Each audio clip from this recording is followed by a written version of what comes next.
ఓం నమ శివాయ. ద్వాదశ జ్యోతిర్లింగాలలో అత్యంత రహస్యమైన మహిమాన్వితమైన క్షేత్రం జార్ఖండ్లోని బాబా వైద్యనాథ్ ధామ్.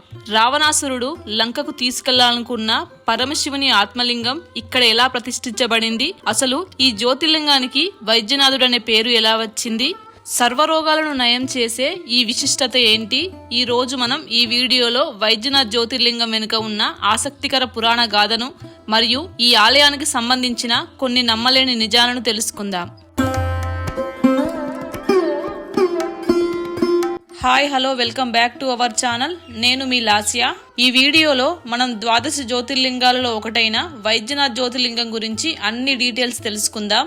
ఈ వీడియోలో మనం వైద్యనాథ్ ఆలయం ఎక్కడ ఉంది, మన తెలుగు రాష్ట్రాల నుండి వైద్యనాథ్ ఎలా చేరుకోవాలి, ఎక్కడ స్టే చేయాలి, అలాగే ఈ ఆలయం యొక్క విశిష్టత ఏంటి, అండ్ ఇక్కడ తప్పకుండా చూడవలసిన ప్లేసెస్ ఏంటి, అండ్ ఈ ట్రిప్కి కావాల్సిన బడ్జెట్ ఎంత, కంప్లీట్ డీటెయిల్స్ ఈ వీడియోలో తెలుసుకుందాం. ఈ వీడియోని స్కిప్ చేయకుండా చివరి వరకు చూడండి. అలాగే మన ఛానల్కి కొత్తగా ఎవరైనా విజిట్ చేసి ఉంటే ఛానల్ కంటెంట్ చూసి నచ్చితే సబ్స్క్రైబ్ చేసుకొని మమ్మల్ని సపోర్ట్ చేయండి. మనం ఇక్కడ కార్ పార్క్ చేసి కొంత దూరం నడవాల్సి ఉంటుంది. ముందు మనం ఇక్కడ నుండి శివగంగ తీర్థం వెళ్దాం రండి. ఇదే శివగంగ తీర్థం. మహాశివునికై తపస్సు చేయడానికి రావణాసురుడి ప్రదేశానికి వచ్చినప్పుడు తనను శుద్ధి చేసుకోవడం కోసం నీరు లభించకపోవడంతో రావణాసురుడు తన పిడికిల్ని భూమికి గట్టిగా కొడతాడు. ఆ దెబ్బకు భూమిలోంచి ఒక పెద్ద నీటిధార వచ్చి ఒక పెద్ద కోనేరుగా మారింది. ఇప్పటికీ చాలా మంది భక్తులు ఈ శివగంగ తీర్థంలో స్నానం చేసి దర్శనానికి వెళ్తారు. స్నానం చేయని వారు తలపై నీళ్లు చల్లుకొని వెళ్తారు. ఇప్పుడు మన తెలుగు రాష్ట్రాల నుండి వైద్యనాథ్ జ్యోతిర్లింగ క్షేత్రానికి ఎలా రావాలో తెలుసుకుందాం.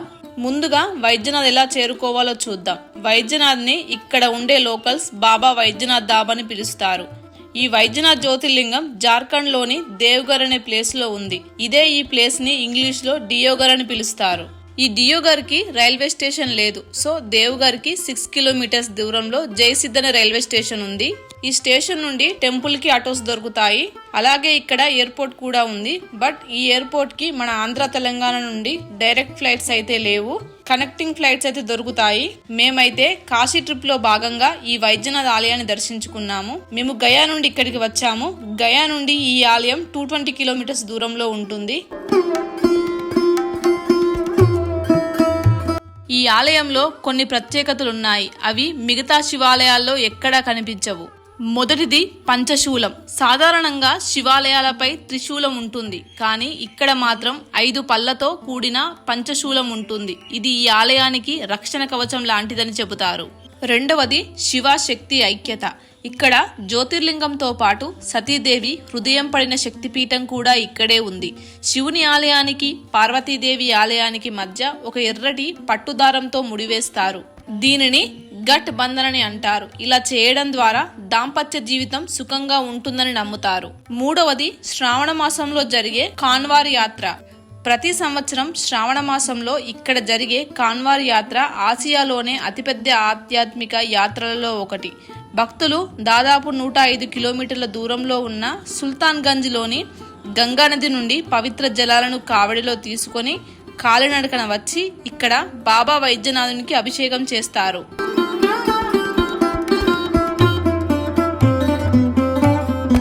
ఇదే టెంపుల్ యొక్క మెయిన్ ఎంట్రెన్స్. ఈ ఆలయానికి 4 ద్వారాలున్నాయి. ఇదే సింహద్వారం.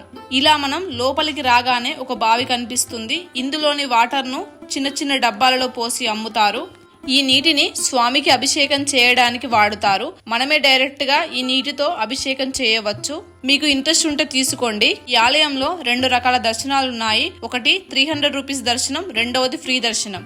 ఈ ఆలయంలోని దర్శనాల గురించి చూస్తే ఈ ఆలయంలో కొంతమంది పండితులు ఉంటారు. వాళ్ళని పాండాలు అని పిలుస్తారు. ఈ టెంపుల్ మేనేజ్మెంట్ మొత్తం ఈ పండితుల చేతిలోనే ఉంటుంది. ఈ ఆలయం ఏ గవర్నమెంట్ కింద రాదు అంట. వీళ్ళే ఈ దర్శన టికెట్లు గాని దర్శనం కానీ చూసుకుంటారు. మీరు వాళ్ళ దగ్గరికి వెళ్ళి స్పెషల్ దర్శనానికి టికెట్ అంటే వాళ్ళకు కార్డు ఇస్తారు. ఈ దర్శనం కాస్ట్ వచ్చేసి 300 రూపీస్. చూసారు కదా, ఇలా ఉంటుంది కార్డు. ఈ కార్డును తీసుకొని స్పెషల్ దర్శనం లైన్ కి వెళ్తే స్కాన్ చేసి లోపలికి పంపుతారు. ఇక్కడ స్వామిని స్వయంగా తాకి అభిషేకం కూడా చేసుకోవచ్చు. దానికి కావలసిన వాటర్ టెంపుల్లోనే అమ్ముతారు. అలాగే ఈ ఆలయంలోని గోపురాలు కూడా చాలా ప్రత్యేకంగా నిర్మించబడి ఉన్నాయి. ఈ ఆలయ ప్రాంగణంలోనే 21 దేవాలయాలు ఉంటాయి. అన్ని దేవాలయాలను దర్శించుకోండి. అలాగే అమ్మవారి 51 శక్తిపీఠాలలో ఒక శక్తిపీఠం కూడా ఇక్కడే ఉంది. ఇక్కడ సతీదేవి గుండె పడిందని చెబుతారు. ఒకే చోట జ్యోతిర్లింగం మరియు శక్తిపీఠం ఉండడం అనేది చాలా అరుదు. ఇక్కడ అమ్మవారి శక్తిపీఠాన్ని కూడా దర్శించుకోండి. నా సజెషన్ ఏంటంటే కాశీ యాత్రలో మీకు టైం ఉంటే ఈ ఆలయాన్ని కూడా దర్శించుకోండి. మళ్ళీ ఇంత దూరం అంటే రావడం చాలా కష్టం కాబట్టి అయోధ్య, ప్రయాగరాజ్, కాశీ, గయా, వైద్య ఇలా అన్నీ ఒకేసారి ప్లాన్ చేసుకోండి. బాబా వైద్యనాథ్ జ్యోతిర్లింగం దేవాలయం మహాశివుని అత్యంత పవిత్రమైన 12 జ్యోతిర్లింగాలలో ఒకటి. ఈస్ట్ పార్ట్ ఆఫ్ ఇండియా వాళ్ళకి వా అనే అక్షరం పలకగా వాళ్ళు వైద్యనాథుణ్ణి బైద్యనాథ్ అని పలుకుతారు. 12 జ్యోతిర్లింగాలలో 11 జ్యోతిర్లింగాలలో లేని కన్ఫ్యూజన్ ఈ వైద్యనాథ్ జ్యోతిర్లింగంలో ఉంది. మహారాష్ట్రలోని పర్లీలో ఉన్న ఆలయాన్ని వైద్యనాథ్ ధామ్ గా పిలుస్తారు. సో దీంతో అదే 12 జ్యోతిర్లింగాలలో ఒకటని అక్కడి వాళ్ళు భావిస్తారు. కానీ శివపురాణం, దేవీ భాగవతంతో పాటు జగద్గురు ఆదిశంకరాచార్యులు వారు రచించిన శ్లోకాల ఆధారంగా జార్ఖండ్లో ఉన్నదాన్నే అసలైన జ్యోతిర్లింగంగా గుర్తించారు. మీకు కనుక డౌట్ ఉంటే 2 ఆలయాలను దర్శించుకోండి.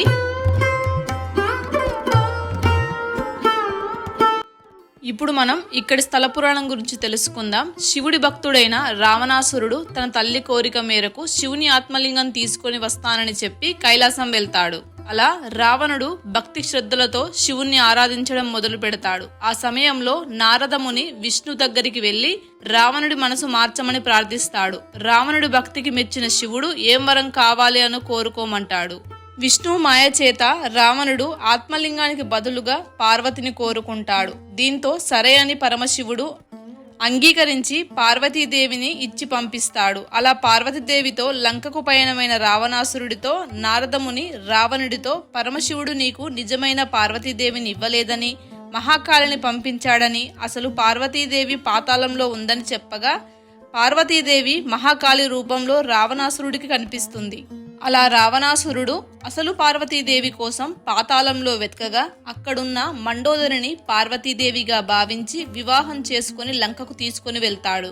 ఆ తరువాత తన తల్లి ఆత్మలింగం ఏదని అడగగా తాను మోసపోయానని భావించి తిరిగి ఎలాంటి మాయకు లొంగకుండా ఆత్మలింగం కోసం భక్తి శ్రద్ధలతో మళ్లీ శివతపస్సు మొదలు పెడతాడు. దీంతో పరమశివుడు ఎంతకీ ప్రత్యక్షం అవ్వకపోవడంతో రావణాసురుడు తన 10 తలలను ఒకదాని తర్వాత ఒకటి శివునికి బలిగా ఇవ్వడం వల్ల పరమశివుడు ప్రత్యక్షమై రావణాసురుడికి ఏం వరం కావాలో కోరుకోమంటాడు.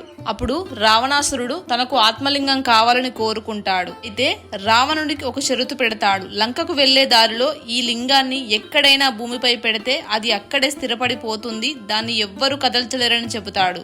రావణాసురుడు ఆత్మలింగంతో లంకకు వెళ్తే తను మరింత శక్తివంతుడై లోకాలను నాశనం చేస్తాడని దేవతలు భయపడ్డారు. ఎలాగైనా ఆత్మలింగాన్ని దారిలోనే భూమిపై పెట్టాలని విష్ణువు అనుకుంటాడు. రావణుడు ప్రస్తుతం జార్ఖండ్లో ఉన్న దియోగర్ ప్రాంతానికి రాగానే కాలకృత్యాలు తీర్చుకుందామని అనుకుంటాడు. అదే సమయంలో అక్కడికి ఒక గొర్రెల కాపరి వేషంలో గణపతి వచ్చాడు. రావణుడు ఆ గొర్రెల కాపరిని నమ్మి శివలింగం పట్టుకోమని చెప్పి వెళ్ళాడు. రావణుడు వెళ్ళగానే ఆ కాపరి ఆ శివలింగాన్ని భూమిపై పెట్టేశాడు. రావణుడు వచ్చేసరికి ఆ లింగం భూమిలో స్థిరపడిపోయింది. రావణుడు తన సర్వశక్తులా ఉపయోగించి పైకి లాగాలని చూసినా అది ఒక్క అంగుళం కూడా కదల్లేదు. పైగా రావణుడు గట్టిగా నొక్కడం వల్ల లింగంపై ఒక మచ్చ కూడా పడింది. అది ఈ రోజుకి మనం చూడవచ్చు. రావణుడు తన తపస్సు సమయంలో పరమశివునికి 9 తలలను బలిగా ఇస్తాడు. మరి ఈ క్షేత్రానికి వైద్యనాథ్ అనే పేరు ఎలా వచ్చిందో తెలుసా? ఆ గాయాలను పరమశివుడు వచ్చి నయం చేశాడట. అందుకే ఇక్కడ స్వామిని వైద్యనాథ్ అని పిలుస్తారు. ఇక్కడికి వచ్చి దర్శించుకుంటే ఎలాంటి దీర్ఘకాలిక రోగాలైనా నయమవుతాయని భక్తుల నమ్మకం. ఈ ఆలయ స్థల పురాణానికి కర్ణాటకలోని గోకర్ణ క్షేత్రానికి సంబంధం ఉంది.